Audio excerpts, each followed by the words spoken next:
Welcome to You and Me Ranch, guys. If you've never been on our channel before, we are a first generation sheep grazing operation. We run a lean grazing operation here. We don't have barns, we don't have perimeter fence, we don't have tractors. We just have the sheep. We have some sheep net, we have some buckets, and we have a mower and a little wagon. And we've been doing this now for about a year, and come along and check out how our operation runs. So we have a really good flock. We've been running them, like I said, for about a year now. We've had our first set of lambs this spring, and man, all these ewes did so good. They're all really good moms. Everybody's really healthy. So it's been super exciting being a part of all this and watching these ewes out on the land. They're out on the land 365 days a year. We are in Missouri, so we get really hot and we get really cold sometimes. And but these ewes are really tough. And if you manage them properly, you can actually keep them out on pasture year round, as long as you have the essentials. You got to have forage, you got to have water, you got to have a way for them to get out of the sun when it's really hot. And if it gets way too cold, you do got to get them some protection, at least from the wind chill. And if you get something like freezing rain, it's probably good to get them out of that a little bit. But other than that, they're out here 365 days a year. They're grass fed, and we're on a property that used to be just a hay field for as long back as anybody can remember around here. And they never fertilized it, as far as I can tell, or anything like that.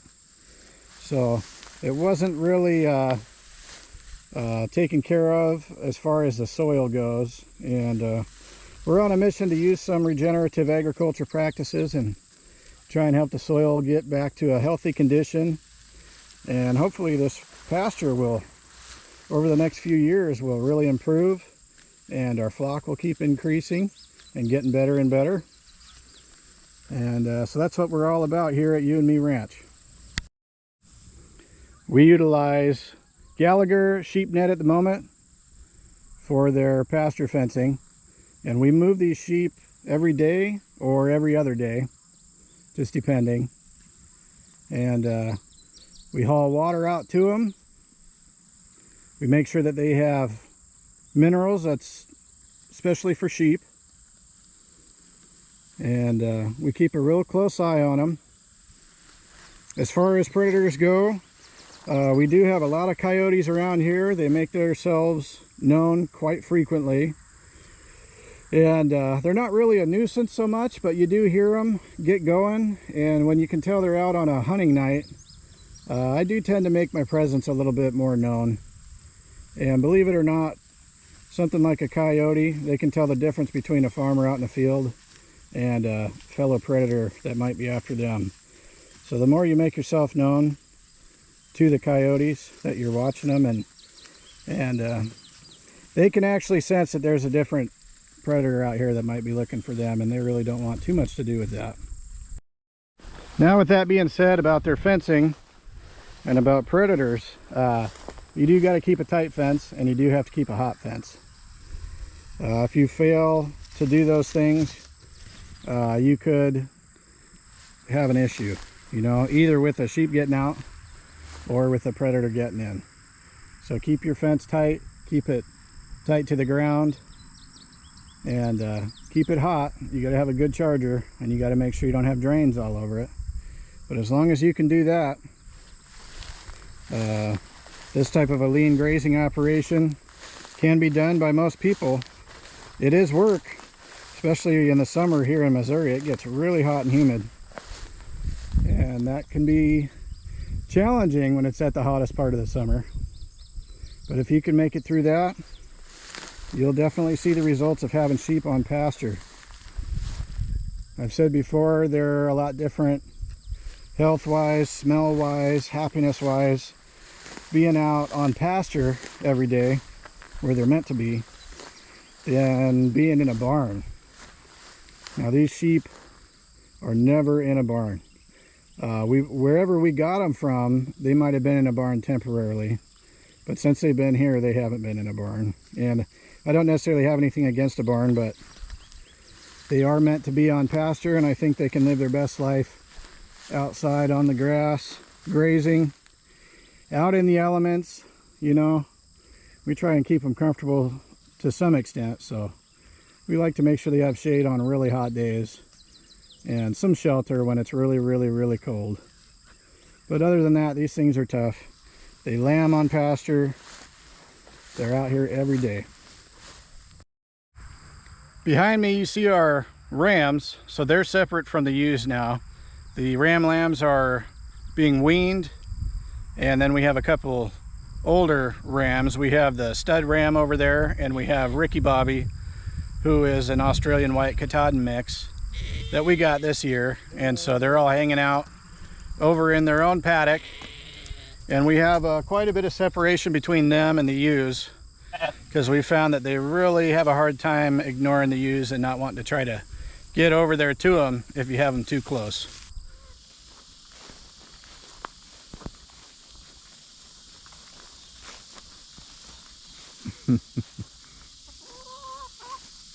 How we doing, chickens? We got them back out front now. We don't have to keep them back in the tree line. We had them back there for the heat wave. Now that we're over the hottest part of the summer, it seems like. We got them back out front again. And it's cooled off quite a bit, so man, for the longest time didn't matter if you went out at the end of the day, first thing in the morning, you were gonna be hotter than you cared to be, that's for sure. Better slam a Gatorade before you go out, and probably one when you come back too. Check this out.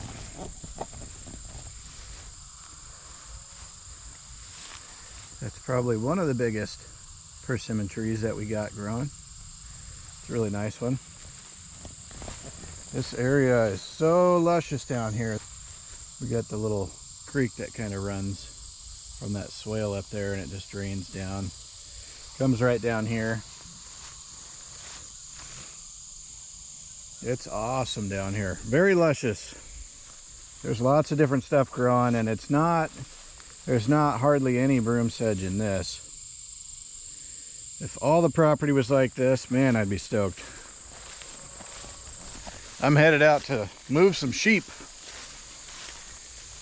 Got to give them some fresh ground. They've had a full day pretty much on this, so we're going to give them some fresh grass. Yeah, tomorrow it's supposed to be really cool. I think from what I last saw, it's supposed to be under 80 degrees, which we haven't seen that since springtime, so that'll be awesome.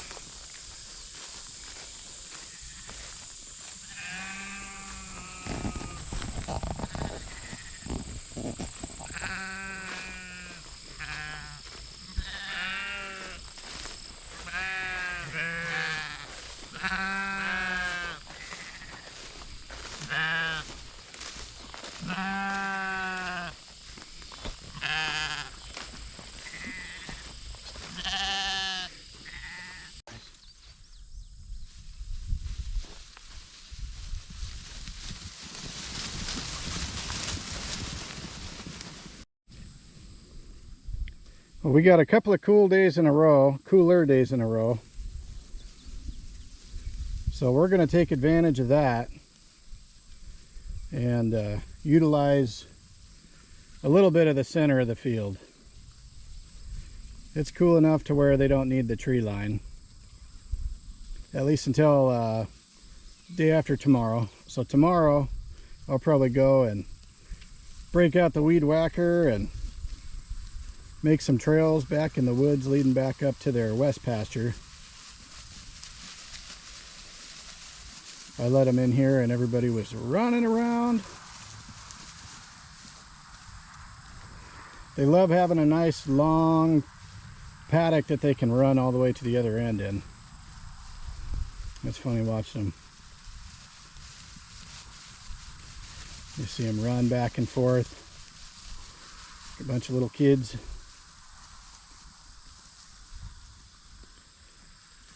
Everybody's doing really good. Got the rams a little ways away, so their temptation is not so strong.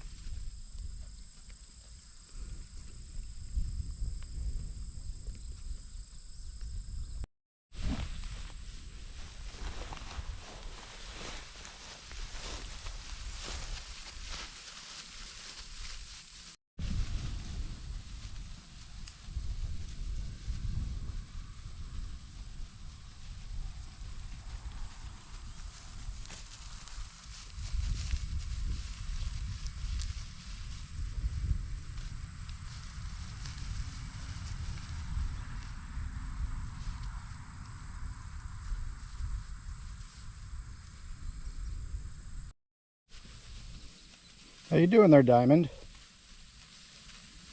There's Diamond's ewe, her little ewe lamb.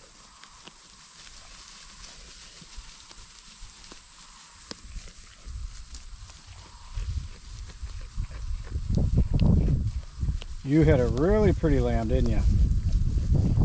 Yep. She looks different than all the rest of them. Uh-oh. There's Daisy.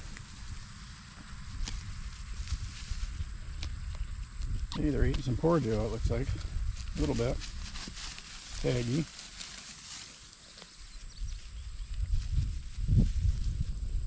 Most of these names came from my daughter. She got really creative. Betty.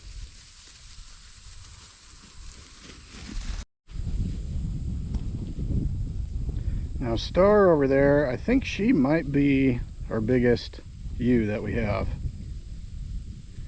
Now I don't know by weight, but just by size. She's huge. She's really built.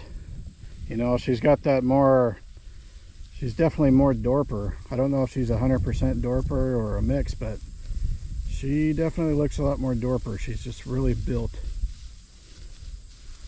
She's not real leggy.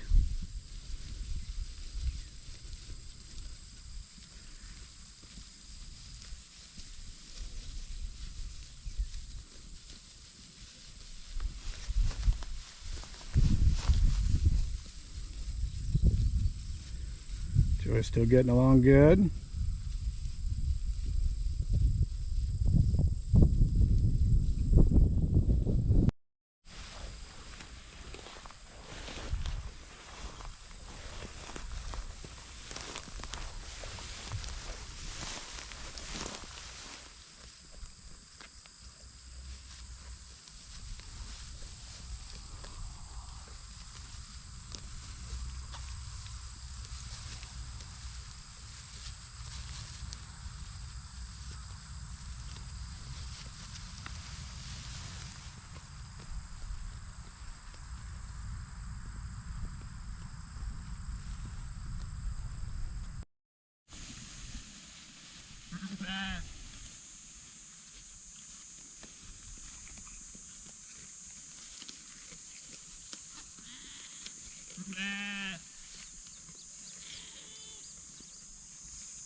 You can see little Dee down there. She's eating the beggar's lice.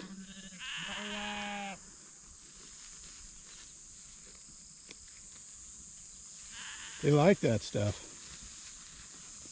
So I got to decide if I'm going to mow out here. There's still more broom sedge out here starting to grow than there is anything else. We do have better grass and thicker grass. All the dirt's covered in most places, a lot better than it was when we first got here, but we do still have a lot of broom sedge. So probably what I'm going to end up doing. I want to make sure that we don't just bake the soil and